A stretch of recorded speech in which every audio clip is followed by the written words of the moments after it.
Magandang maga po, sambayanan karista.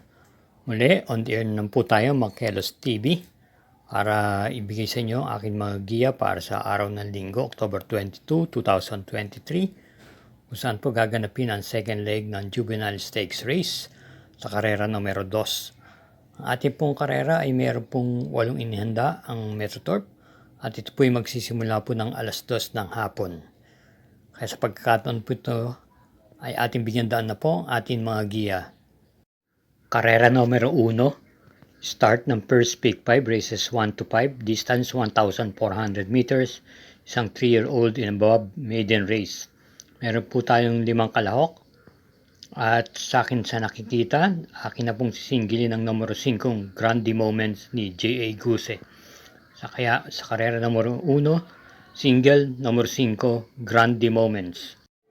Karera numero 2, start ng winner take all, races 2 to 8, distance 1,400 meters. Ito na po ang pinakihintay ng lahat, ang second leg Juvenile Stakes Race, kung saan meron po tayong 9 na kalahok, 2 coupled entries, yung numero 3 at numero 5. Ating pamprimera at sisingilin na rin po natin muli yung napupunto ho at napakaganda po ang pinapakita, yung numero 3 na Biabel ni JB Hernandez. Kaya ang tip natin sa karera numero 2, single, numero 3, Biabel. Karera numero 3, start po ng pick 6, races 3 to 8, may distansyang 1,400 meters. Ito ay isang class 3, group 47 to 53, meron tayong 6 entries.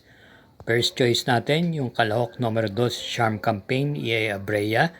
Ito po ay pwedeng i-pacing at pwedeng iparimate.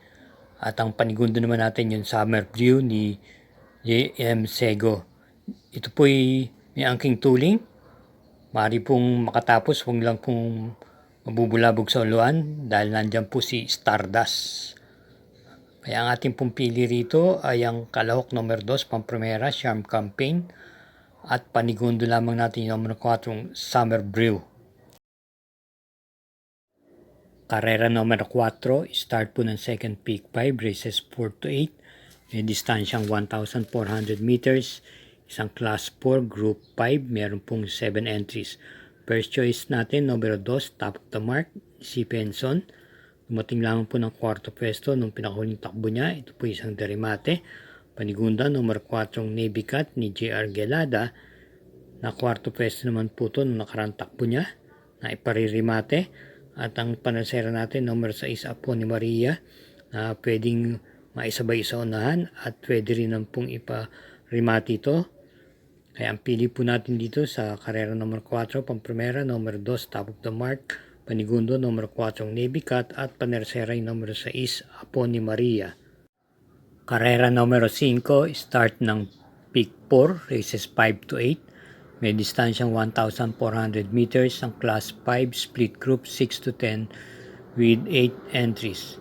First choice, yung numero 5, Advocacy ni JB Bakaykay. Ito po ay dumating ng terserang diket nung pinakahuling takbo niya. Isang derimate. Ating pong panigunda yung numero 1, Love Radio na tersera pwesto nitong nakaraan. At J.A. Guse pa rin po ang rerenda. Ito po ay naipipacing at naiparirimate. At yung pangatlo natin dito, yung numero 6 na Chef Cat na papatumbayan ni JT Pabilig. Ito ay may angking bilis at pwede na rin pong i-pacing to. Tumating lamang po ng kwarto pwesto no, October 29 kay Cool Ma'am. Kaya ang pili po natin sa karera numero 5, Pamprimera, numero 5, Advocacy, panigunda, numero 1, Love Radio, at panersera yung numero 6 na Chef Cat. Karera numero 6, may distansyang 1,400 meters, isang class 5, split group 11 to 15 with 6 entries. First choice, numero 6, Electrify, na kwarto pwesto lamang po no October 15 kay Piece of Cake. Same rider, JG Serrano, may angking remate. Panigunda na po natin yung kagaling lang sa panalong numero 1, Lucky Choice na ikinambyo po ngayon kay JR De Ocampo ang renda.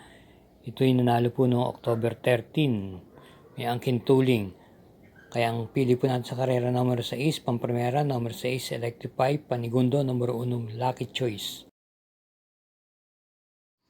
Karera numero 7, penultimate race, may distansyang 1,400 meters ng Class 4, split group 22 to 27 with 9 entries.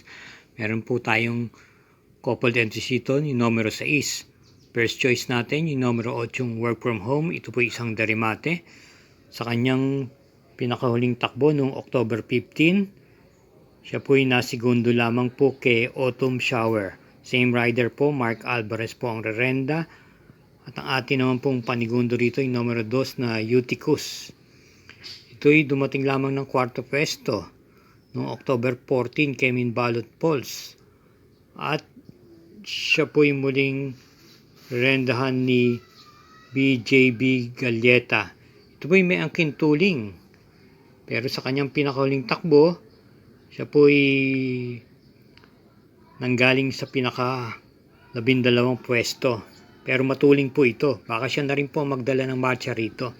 Ating pong panersera rito yung numero 4 Grand Majesty. Narerenda ni J.A. Guse. Ito po yung naipipacing at may angkin remate. Yan, pili po natin dito sa karera numero 7. Pamprimera, numero 8 Work from Home. Panigundo yung numero 2 na Eutychus. At panersera yung numero 4 Grand Majesty. Paalala lang po, huwag po natin kalilimutan mag-subscribe, i-follow, i-share, at i-like ang Mangkelos TV. Salamat po. Karera numero 8, huling daily double na po. Ito po ay paratingan po ng winner take all. Peak 6, Peak 4 at second Peak 5. May distansyang 1,400 meters ang Class 5 split group 6 to 10. Meron tayong 9 entries ang couple entries numero 2. First choice natin dito yung couple entries na numero 2, Makarit. Makarit, ito po ay dumating lamang po ng quinto pwesto noong October 13 sa karerang pinalunan ni Lucky Choice. Same rider, A.R. Villegas, isang derimate. At yung kakoupled niyang 2A na Waray Mayda pa, ito po ay na kwarto pwesto lang din po noong October 40 naman kay Best Offer. Same rider, JB Bakaykay, Antimanong derimate. Atin naman pong panigundo rito yung number 4 Angry Maxine. Napapatubayan ni JT Pabilik. Ito po yung may angkin bilis at pwede rin pong i-pacing to. At ang ating pong panersera rito yung number 5 Denderen Denden na siguradong siya po ang magdadala ng marcha sa unahan. Papatubayan po ni NC Lunar. Tumating lamang po ng quinto pwesto no October 15 kay Kalanggaman Island. Yan, pili po natin dito sa karera numero 8, Pamprimera, yung couple entries numero 2, Makarit, Warayna, Mayda pa. Panigundo, numero 4, Angry Maxine. At panersera yung numero 5, Denderen Denden. Muli, Sambayan Karista, thank you for watching. At naway makatulong po ito sa atin mga diskarte at matapat po ang ating mga giya. Hinay-hinay lang po tulad ng aking laging sinasabi sa ating paglilibang at lagi po tayong mag-iingat. Paalala lang po, ito'y mga gabay lamang at inyo pa rin mga kursunada ang siyang dapat masunod pagdating sa takilya.